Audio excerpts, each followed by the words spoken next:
आज बात उनकी जिन्होंने राजघराने से लेकर राजनीति तक सफर तय किया। रास्ते उन्होंने वो चुने जो सीधे उन्हें जनता तक लेकर जाए। हम बात कर रहे हैं प्रदेश की डिप्टी सीएम और वित्त मंत्री दिया कुमारी की। दिया कुमारी का आज जन्मदिन है। आम जनता से लेकर प्रदेश के नेताओं और मंत्रियों ने भी दिया कुमारी को बधाई दी। दिया कुमारी ने जनता के बीच न सिर्फ पहचान बनाई बल्कि पर्यटन को भी पंख लगाए। दिया कुमारी के जन्मदिन पर देखिए ये खास रिपोर्ट। महिलाओं के हित से पर्यटन के विकास तक, वित्त मंत्री के पद से डिप्टी सीएम के पद तक, जब राजनीति में रोशन हुआ दिया।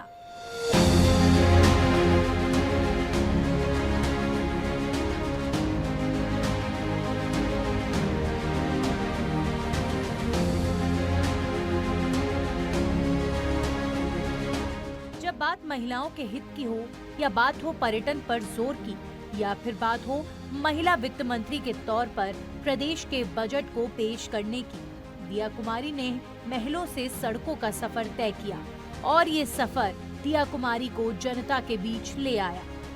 15 दिसंबर 2023 जब शपथ ली, मैं दिया कुमारी ईश्वर की शपथ लेती हूँ कि मैं विधि द्वारा स्थापित भारत के संविधान के प्रति सच्ची श्रद्धा और निष्ठा रखूंगी। मैं भारत की प्रभुत्ता और अखंडता अक्षुण्ण रखूंगी।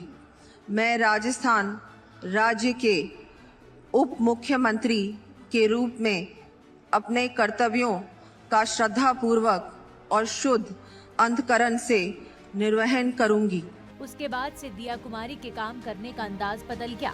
लोगों ने महलों की राजकुमारी को जनता के बीच जुड़ाव रखते भी देखा, तो वहीं जनता की समस्या को गंभीरता से सुनते भी देखा। साल 2013 में राजनीति में कदम रखने वाली दिया कुमारी दादी राजमाता गायत्री देवी के पद चिन्हों पर चली। पर्यटन को संवारना हो या फिर राजस्थान की देश दुनिया में पहचान बनानी हो, दिया कुमारी ने पर्यटन के क्षेत्र में सौगातों का पिटारा खोला। और इतना ही नहीं, बॉलीवुड के सबसे बड़े शो आईफा को भी जयपुर ले आए। आईफा का राजस्थान में होना राज्य के पर्यटन और फिल्म इंडस्ट्री के लिए नए दरवाजे खोलने जैसा है। इवेंट के जरिए न सिर्फ राजस्थान एक नया टूरिज्म हब बनेगा, बल्कि यहाँ फिल्मों की शूटिंग के लिए भी माहौल बनेगा। राजस्थान को पर्यटन में नंबर 1 बनाने की कवायद, डबल इंजन की सरकार में पर्यटन को रफ्तार। डिप्टी सीएम ने खींचा पर्यटन से विकास का खाका।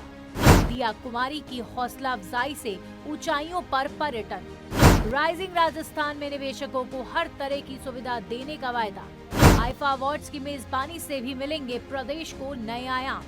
पर्यटन की संभावनाओं के लिहाज से राजस्थान का नाम भारत नहीं बल्कि दुनिया में भी सिरमौर है।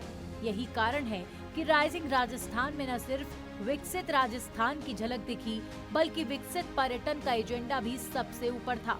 पर्यटन क्षेत्र में तरक्की की उम्मीदों को धरातल पर उतारने के लिए डिप्टी सीएम दिया कुमारी ने प्रशासनिक सिपहसालार और टीम के साथ राइजिंग राजस्थान के वायदों को धरातल पर उतारने पर काम किया। यही कारण है कि पर्यटन में नवाचार हुए। पर्यटकों को अधिक से अधिक राजस्थान लाने के लिए रोड मैप तैयार किया। राजस्थान को विश्व पटल पर लाने के प्रयास को सफल बनाया। हेरिटेज प्रॉपर्टीज, होटल्स, हवेलियों, रिजॉर्ट और किलों की आकर्षक छवि बनाकर पर्यटकों की संख्या और उनसे आने वाले राजस्व का पूरा खाका निवेशकों के सामने रखा।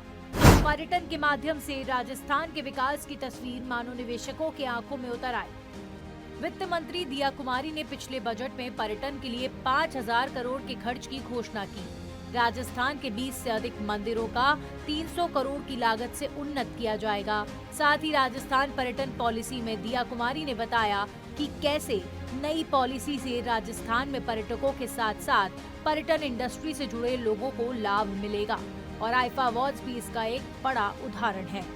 आईफा अवार्ड्स की मेजबानी, मुंबई के बाद राजस्थान पहला राज्य जहां आईफा जैसा इंटरनेशनल इवेंट मार्च 2025 में होगा। अवार्ड फंक्शन के बाद राजस्थान के पर्यटन को नए आयाम और ऊंचाइयां मिलेंगी। प्रदेश में 20,000 लोगों को गाइड, पार्टनर्स और टूर ऑपरेटर्स के स्किल डेवलपमेंट के लिए सरकार ट्रेनिंग करवाएगी। डिप्टी सीएम दिया कुमारी राजघराने से राजनीति में उतरी तो ये सफर आसान नहीं था, लेकिन जयपुर जिले की विद्याधर नगर विधानसभा सीट से प्रचंड जीत हासिल कर दिया कुमारी ने राजनीतिक विरोधियों को बड़ा संदेश दे दिया था। दिया कुमारी को पीएम मोदी की उपस्थिति में शपथ लेते देखना 20 साल पहले के उस अवसर की याद दिलाता है जब 2003 में पूर्व राज परिवार की सदस्य वसुंधरा राजे ने राज्य के सीएम के तौर पर शपथ ली थी। वैसे राजघराने का राजनीति से दिलचस्प लगाव रहा है। राज परिवार की राजनीति की सबसे दिलचस्प बात ये है कि 3 पीढ़ियों ने 3 पार्टी पर दांव खेला। पहली स्वतंत्र पार्टी, दूसरी कांग्रेस और तीसरी बीजेपी। हालांकि दिया कुमारी के सामने राजनीति में लंबी उड़ान भरना अभी शेष है, लेकिन जनता के बीच अपनी खास पहचान बना चुकी दिया कुमारी ने राजमहल से निकलकर जनता के बीच रोशनी का दिया जलाया। यही कारण है कि दिया कुमारी न सिर्फ प्रदेश की डिप्टी सीएम के पद पर रहकर जनता के हित में काम कर रही हैं, बल्कि वित्त मंत्री के तौर पर एक बार फिर जनता के बीच बजट पेश करने वाली हैं। ब्यूरो रिपोर्ट, सच पे धड़क।